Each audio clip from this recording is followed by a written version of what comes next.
Queridos irmãos e amigos, hoje é dia 14 de junho, dia do pastor. Eu quero parabenizar todos os pastores, todos os obreiros que têm a preocupação de levar a palavra de Deus para aquelas pessoas serem confortadas com essa palavra e levar também a palavra de salvação. Parabéns aos demais pastores. Hoje eu quero falar sobre um tema até que eu vi esse tema no grupo da minha família, da família dos irmãos Nascimento. Então, com base nesse texto, com base nesse tema, eu quero falar sobre o pão do céu. O pão do céu. E o texto que nós vamos ler é o texto de João, do capítulo... João capítulo 6, a partir do versículo 22. É um texto um pouquinho longo, mas é importante porque é um contexto, né? A gente precisa entender em que momento que tal palavra aconteceu. Então, João capítulo 6, a partir do versículo 22, vai nos dizer o seguinte: No dia seguinte, a multidão que estava do outro lado do mar, vendo que não havia ali mais do que um barquinho e que Jesus não entrara com seus discípulos naquele barquinho, mas que os seus discípulos tinham ido só, contudo outros barquinhos tinham chegado a Tiberíades, perto do lugar onde comeram o pão, havendo o Senhor dado graças. E vendo, pois, a multidão que Jesus não estava ali, nem os seus discípulos, entraram eles também nos barcos e foram a Cafarnaum em busca de Jesus. E achando-o do outro lado do mar, disseram-lhe: Rabi, quando chegaste aqui? Jesus respondeu e disse: Na verdade, eu vos digo que vós me buscais não pelos sinais que vistes, mas porque comestes do pão e saciastes a vossa fome.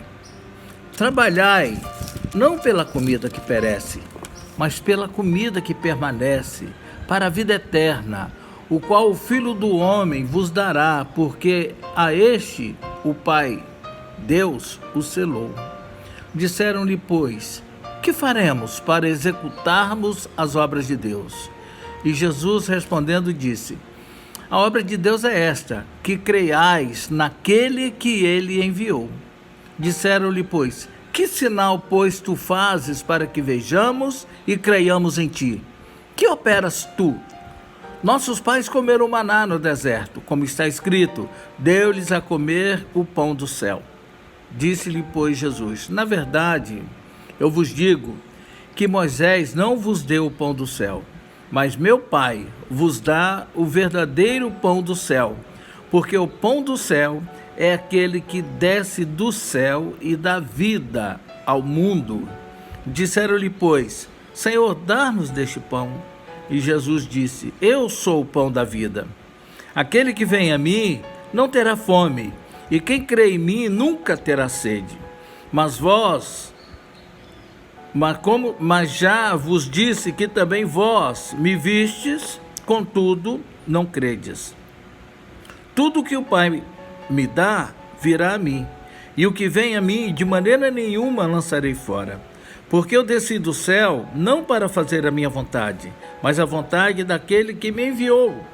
E a vontade daquele que me enviou é esta, que nenhum de todos aqueles que ele me deu se perca, mas que eu o ressuscite no último dia. Porquanto a vontade de Deus, a vontade daquele que me enviou é essa, que todo aquele que vê o Filho e crê nele tenha vida eterna, e eu o ressuscitarei no último dia. Ainda de 44, a partir do 44, ele vai dizer assim: Está escrito nos profetas, e serão todos ensinados por Deus. Portanto, todo aquele que o Pai me enviou, aprendeu, vem a mim. E aprendeu, vem a mim. Não que alguém visse o Pai, a não ser aquele que é de Deus, este tem visto o Pai. Na verdade, vos digo que aquele que crê em mim tem a vida eterna. Eu sou o pão da vida. Vossos pais comeram maná do deserto e morreram. Este é o pão que desce do céu, para que os que dele comer não morram. Eu sou o pão vivo que desceu do céu. E se alguém comer deste pão, viverá para sempre. E o pão que eu der é a minha carne, que eu darei pela vida do mundo. Disseram, pois, os judeus entre si: como pode este dar a sua carne a comer? E Jesus lhe disse: na verdade, eu vos digo que se não comerdes a carne do Filho do Homem e não beberdes o seu sangue, não tereis vida em vós mesmo. Quem come a minha carne e bebe meu sangue, tem vida eterna, e eu ressuscitarei no último dia, porque a minha carne verdadeiramente é comida, e o meu sangue verdadeiramente é bebida. Quem come a minha carne e bebe o meu sangue, permanece em mim e eu nele. Assim como o Pai, que vive, me enviou e eu vivo pelo Pai, assim quem de mim se alimentar também viverá por mim. Este é o pão que desceu do céu. Não é o caso dos vossos pais que comeram o maná e morreram. Quem comer este pão viverá para sempre. Agora, de 66 a 69, eu quero dizer o seguinte: e desde então, muitos dos seus discípulos tornaram-se atrás e já não andavam com ele. Então disse Jesus aos 12: quereis vós também retirar-vos? Respondeu-lhe Pedro: Simão, Senhor, para quem iremos nós? Tu tens a palavra da vida eterna, e nós temos crido e conhecido que tu és o Cristo, o Filho de Deus. Respondeu Jesus: não vos escolhi a vós os 12, e um de vós é o diabo. Muito bem, é um texto longo, mas nós vamos compreender a razão de lermos esse texto tão longo. Eu quero dizer que este fato aconteceu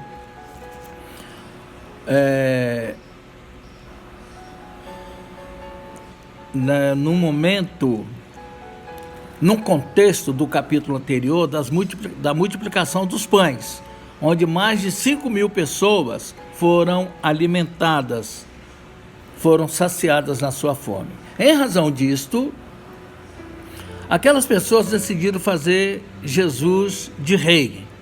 E Jesus, percebendo a intenção daquelas pessoas, retirou-se do meio deles e foi para um outro lugar. Talvez alguém possa perguntar: mas pastor, Jesus não é o rei dos reis? Por que ele fugiu quando o povo queria reconhecer isto, queria coroá-lo?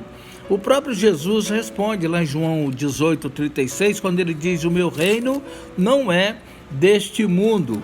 Aquelas pessoas queriam um rei, mas eles queriam um rei que solucionasse os seus problemas materiais, seus problemas de fome, onde eles não tivessem mais que trabalhar para ter o seu sustento e nem se preocupar com o futuro. Por isso é que Jesus fugiu daquela multidão que queria fazê-lo rei.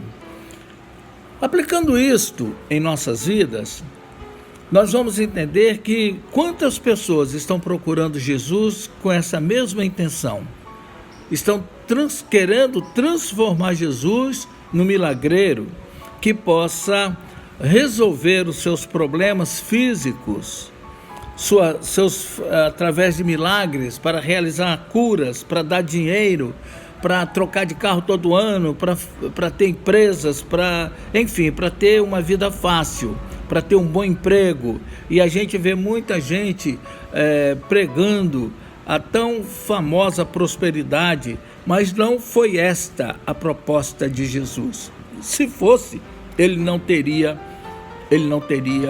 fugido.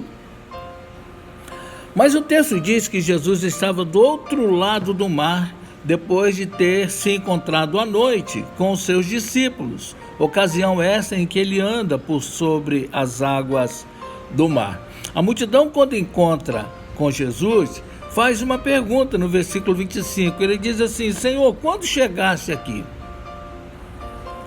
Ele sabia que Jesus não tinha entrado no barco que fora deixado para ele. Essa pergunta denota incredulidade do povo com relação à pessoa de Jesus.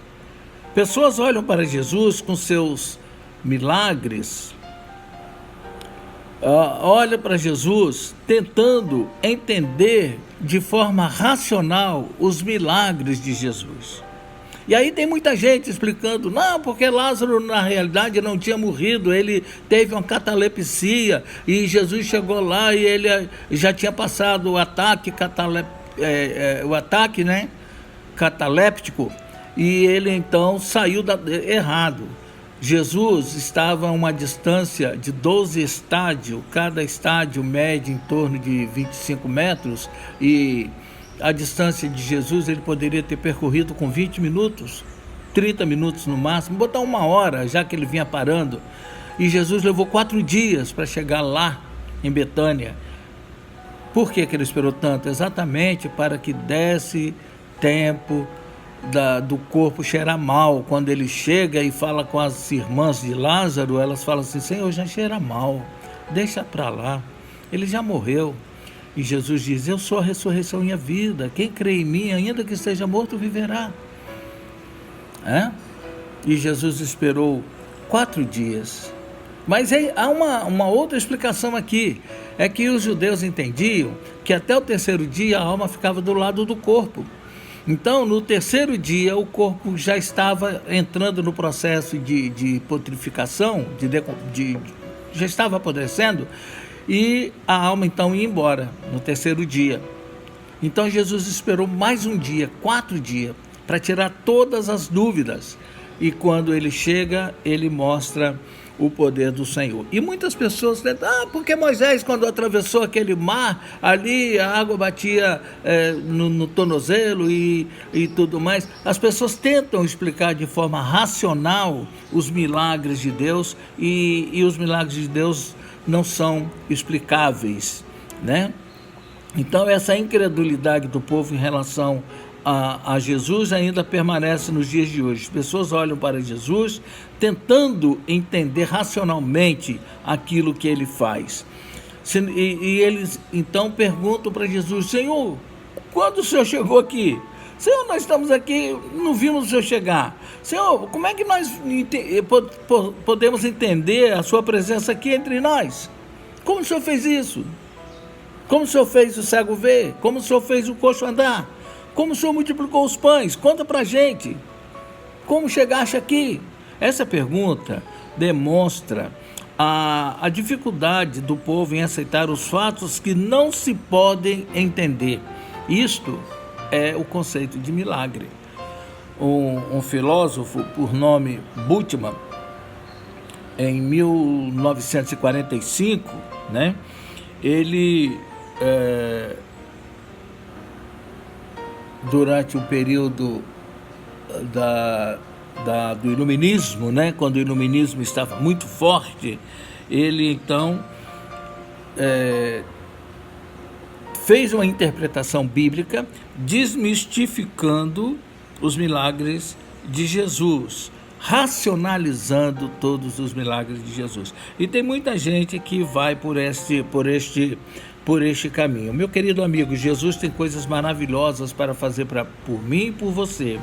Jesus pode e quer mudar a sua vida e a minha vida cada vez mais. Ele quer fazer de você uma nova criatura, mas enquanto você quiser entender como ele fará isto, ele não poderá fazer nada. Foi quando ele teve aquele encontro, né,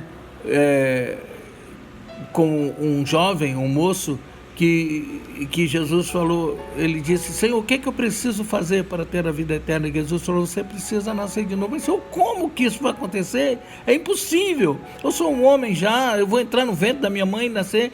Então ele queria entender de forma racional. É impossível.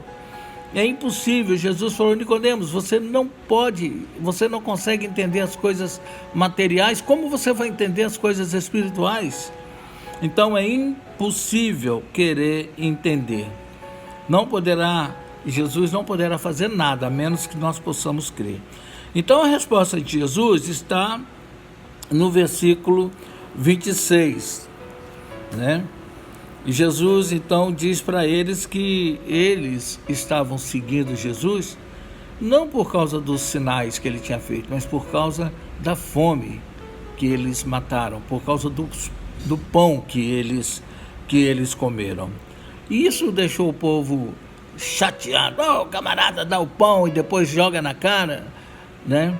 E eles então não quiseram mais conversar com Jesus, não quiseram seguir Jesus, né? Porque a intenção deles iniciais de fazer Jesus rei, na realidade eles queriam era ter um rei que resolvesse seus problemas. Por isso Jesus disse: vós me buscais não pelos sinais que viste, mas a comida que perece. Muito bem. Aplicando isso em nossas vidas, nós vamos ver que muitas pessoas que se aproximam de Jesus com curiosidade ou por interesse pessoal, perdem a oportunidade. As pessoas perdem a oportunidade de ver, de conhecer o poder de Jesus para a salvação. Foi assim que aconteceu com aquele soldado durante a crucificação, quando Jesus estava diante de Pilatos. Ele batia com uma cana na cabeça de Jesus e dizia: profetiza quem te bateu, zombando de Jesus. Foi assim também com aquele soldado quando ele estava na cruz, que dizia assim: desce da cruz e aí nós creremos que tu és o Filho de Deus. Sabe, tem muita gente querendo sinais para poder crer, mas a fé, a Bíblia diz que a fé vem pelo ouvir e ouvir da palavra de Deus. A fé não vem pelo ver, porque se fosse pelo ver, somente aqueles que viram Jesus pessoalmente teriam condições de crer. Mas você vê que a grande maioria parou de andar com Jesus e eles viram os sinais de Jesus. Então a fé não vem pelo ouvir, a fé não vem pelo ver, mas vem pelo ouvir. Foi assim que muitos perderam a oportunidade de saber de forma miraculosa que Jesus havia chegado ali, como que ele havia chegado, como que ele havia andado sobre as águas. E Jesus lhes disse que ele só estava ali por causa da comida. Mais importante do que o pão, Jesus disse, o pão que perece, o pão que você come hoje, amanhã tem que comer de novo, é trabalhar pela comida que nunca se acaba, pelo alimento que nunca vai nos faltar. Uma comida que aquele que come nunca mais terá fome e nem terá sede. Aquelas pessoas agora entendem que Jesus está falando de coisas espirituais, que Jesus está falando de Deus. E eles também fazem uma pergunta espiritual, mas eles erram o alvo.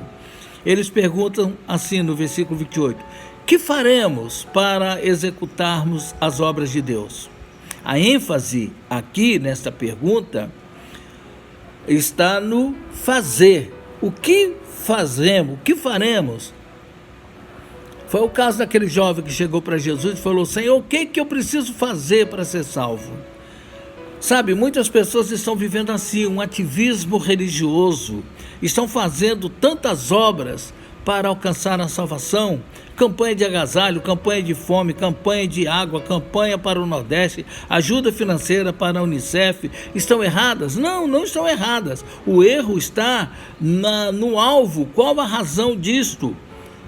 O erro está em fazer isso como para se justificar diante de Deus. Não deve ser esta a motivação. Para ser perdoado dos seus pecados, você só precisa entender que Jesus Cristo já morreu pelos seus pecados. E você só precisa crer que Jesus morreu pelos seus pecados e pedir perdão. E você será perdoado, é simples assim. Lá em Efésios, capítulo 2, em versículo 8 e 9, diz assim: porque pela graça sois salvos, por meio da fé. Isto não vem de vós, é dom de Deus, não vem das obras, para que ninguém se glorie. Não são as obras que fazem com que Deus nos alcance e nos salve. Não são as obras que fazemos para Deus que salva, conforme foi perguntado a Jesus. Mas existe uma obra que salva, está no versículo 29, né? Diz que a obra é essa, fazer a vontade de Deus. Quer agradar a Deus, quer fazer a vontade de Deus, quer ter a salvação, então a obra dele é esta: crer naquele que ele enviou. Jesus disse, a obra é esta: crer naquele que ele enviou. Simples, muito simples. E aí o povo, então, depois que ele fala isso, pede um sinal. Que sinal você nos dá para que nós possamos crer? A multidão agora entende que Jesus está falando dele mesmo e pede um sinal. Qualquer pessoa que, para crer em Jesus como Salvador, pede um sinal, já está dando com isso prova da sua incredulidade. E a gente fala assim: Senhor, se o Senhor curar o meu filho, aí eu vou crer que o Senhor é Deus. Se Deus curar, ele é Deus. Se ele não curar, ele continua sendo Deus. Quem somos nós para colocarmos Deus contra a parede e dizer o que ele deve e o que ele não deve fazer? Deus fala: Senhor, se o Senhor me der um emprego, eu vou passar a segui-lo, eu vou crer no Senhor, eu vou para a igreja, eu vou fazer e acontecer. Errado. Se Deus der você o emprego, amém. Se ele não der, amém também. Continue nos pés do Senhor, porque Deus sempre tem coisas boas e cada vez melhores para nós. Muitas vezes você tem que perder alguma coisa para que Deus tenha espaço para te dar algo melhor na sua vida, entende? Às vezes a gente fica com pena de largar um osso e a gente está roendo aquele osso 1 ano, 2 anos, 15 anos, 17 anos roendo um osso duro e não quer perder. E de repente Deus tem um filé mignon para você, né? Mas se você primeiro você tem que abrir mão das suas verdades para ficar com as verdades de Deus, né? Então pedir um sinal já é uma prova de incredulidade. Lá em João 11:40, Jesus diz assim: não te hei dito que se creres verás o poder de Deus? João capítulo 11 versículo 40, o contexto é da ressurreição de Lázaro. A irmã de Lázaro disse: Senhor, se o Senhor estivesse aqui, o meu irmão não teria morrido. E Jesus falou: eu não te falei que se você crer, você vai ver a glória de Deus? E Jesus não falou que ela primeiro ele ia ressuscitar para depois ela crer. Ele falou: não, você tem que crer. Você é capaz de crer? Então, creia e você vai ver o milagre de Deus na sua vida. É isso que ele diz para você hoje. Creia. Quantos sinais esta multidão havia presenciado já com Jesus? A transformação da água em vinho, a cura do oficial do rei, no capítulo 4 de João. A água em vinho foi logo no início do ministério, no capítulo 2 de João. A cura do paralítico de Betesda, no capítulo 6. Então qualquer outro sinal não seria suficiente para fazer com que aquele povo cresça, porque a fé não vem pelo ver, é pelo ouvir. Até porque Jesus continuou mostrando muitos sinais. Ele ressuscitou Lázaro, ele ressuscitou o filho da viúva de Naim, ele ressuscitou a filha de Jairo, ele curou a sogra de Pedro, e mesmo assim ainda foi preso e foi morto. E na hora da prisão, ele ainda cura a orelha de um dos soldados que vieram prendê-lo. Quando Pedro entra em defesa de Jesus, tira a espada e mete a espada. É claro que a intenção do Pedro não era cortar a orelha daquele soldado, era cortar-lhe o pescoço mesmo, era fazer a cabeça dele rolar. Mas o camarada foi esperto, saiu de banda e a espada pegou na orelha. Mas Jesus pega a orelha daquele soldado e cura. Ainda na hora da prisão, Jesus coloca a orelha no lugar e cura aquele homem.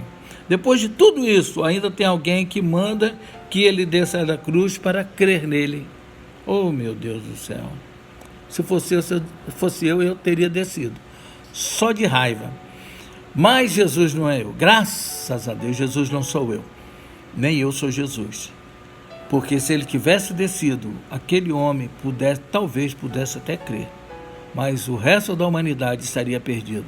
Porque a nossa vitória está na morte e na ressurreição de Jesus. Jesus não veio dar prova de fé para ninguém. Ele veio para buscar e salvar o que estava perdido. Quem crê é salvo. Quem não crê já está condenado. Jesus disse que a condenação é essa, que a luz veio ao mundo, mas os homens amaram mais as trevas do que a luz, porque as suas obras eram más. Este é o grande problema. Mas, depois de tudo isto, o povo não creu. É claro que não seria o descer da cruz que faria com que eles crescem, porque a fé independe de ver. Hebreus capítulo 11, versículo 1 dá uma definição muito boa de fé. Fé é o firme fundamento das coisas que se espera e a certeza daquilo que você não vê. Entendeu? Isso é fé. É você não ver, mas crer. É você antever, né? Na filosofia, a gente chama de você trazer à existência algo que está no campo das ideias, né? Então, um carpinteiro, por exemplo, ele vai fazer uma cadeira, mas a cadeira, ela não passa a existir a partir do momento que ele começa a fazer. Não, a cadeira passa a existir primeiro no campo das ideias do carpinteiro. Isso aí chama-se fenomenologia. Fenomenologia é a capacidade que você tem de trazer à existência aquilo que ainda não existe. Biblicamente falando, isto é fé. Fé. Traga à existência aquilo que não existe, mas que você crê que vai existir. E tendo Jesus então se referido aos milagres dos pães do dia anterior, aquelas pessoas diziam assim: você nos deu pão só ontem, e Moisés deu pão aos nossos pais durante 40 anos, e era pão do céu. O que você pode fazer maior do que isto?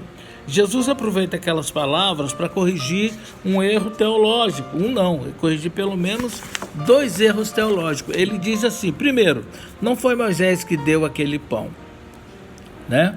E aquele não era pão do céu, era pão das alturas, né? E que aquelas pessoas que comeram daquele pão no deserto não viveram eternamente, morreram. O pão que Deus dá, o pão do céu, o pão do deserto veio das alturas, mas o pão que Deus dá vem dos céus. O pão do deserto não garantiu vida para aqueles que comeram, mas o pão que vem de Deus, este dá vida e vida eterna. Não entenderam o sentido espiritual. No versículo 34, mais uma vez, eles estão pensando em pão físico, em alimento físico. E Jesus então passa a falar abertamente. No versículo 35 ele fala assim: eu sou o pão da vida, aquele que vem a mim jamais terá fome. No 38 ele diz: porque eu desci do céu não para fazer a minha vontade, mas a vontade daquele que me enviou. No 39 ele diz: e a vontade daquele que me enviou é esta, que nenhum daqueles que ele me deu se perca, mas que eu ressuscite no último dia. No 51 ele diz: eu sou o pão vivo que desceu do céu, se alguém comer deste pão viverá para sempre, e o pão que eu dou é a minha carne, que eu darei pela vida do homem. Quem come a minha carne e bebe o meu sangue tem vida eterna, e eu o ressuscitarei no último dia, porque a minha carne verdadeiramente é comida e o meu sangue verdadeiramente é bebida. Assim, quem de mim se alimenta viverá para sempre. Foi aí então que eu perguntei lá no grupo dos meus irmãos o que significa comer a carne e beber o sangue de Jesus. Então nós temos que sair desse entendimento de coisas físicas e pensar em coisas espirituais. Quando Jesus diz que comer o meu pão, comer minha carne, ora, meu Deus, se isso fosse físico, somente aqueles que estavam vendo Jesus poderiam comer, avançar em cima dele, morder, comer, cada um tirar um pedaço e ir para casa comendo. Não é isso que Jesus está falando. A Bíblia diz que as coisas espirituais, elas não são entendidas por aqueles que não têm discernimento espiritual. Como também comer o corpo de Cristo não é tomar a ceia. Todo mês na minha igreja nós temos a ceia do Senhor. É um pedacinho de pão e um cálice de suco de uva, né? Algumas igrejas usam vinho. Mas aquilo ali é um memorial. Jesus disse: tomai e comei para fazer isso em memória de mim. Você lembrar que Jesus deu o seu corpo como o pão do céu e deu o seu sangue como o vinho. E nós fazemos isso para não esquecermos o sacrifício de Jesus. Como também alimentar-se de Jesus, comer a carne de Jesus, não é tomar uma hóstia. Isso também não é se alimentar de Jesus. Então o que é se alimentar de Jesus? Se alimentar de Jesus é você conhecer os ensinamentos. Primeiramente, ele falou: a vontade do meu Pai é essa, que todos creiam naquele que ele enviou. Primeira coisa, você tem que crer que Jesus é o Salvador do mundo.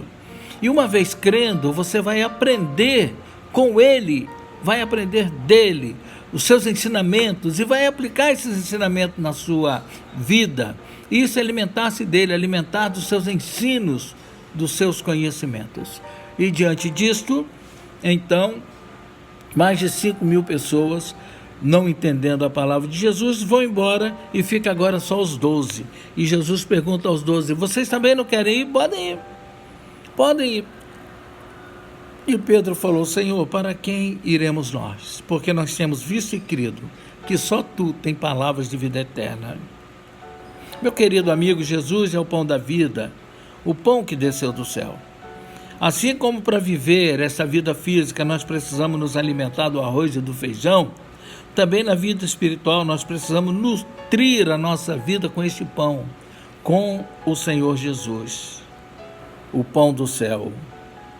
Agora que você está ciente disto, você está diante de duas atitudes que estão presentes nesse texto. Primeiro, você poderá dar as costas para Jesus e não andar com ele como fez aquela grande multidão. Ou você pode fazer aquela confissão que Pedro fez: para quem iremos nós, Senhor? Só o Senhor tem palavras de vida eterna. A responsabilidade é sua, tá bom? Pense nisto. Alimentar-se de Jesus não é comer uma hóstia. Alimentar-se de Jesus não é tomar a ceia na igreja. Alimentar-se de Jesus é colocar dentro de você a sua palavra. Crer naquele que Deus enviou para te salvar. Amém?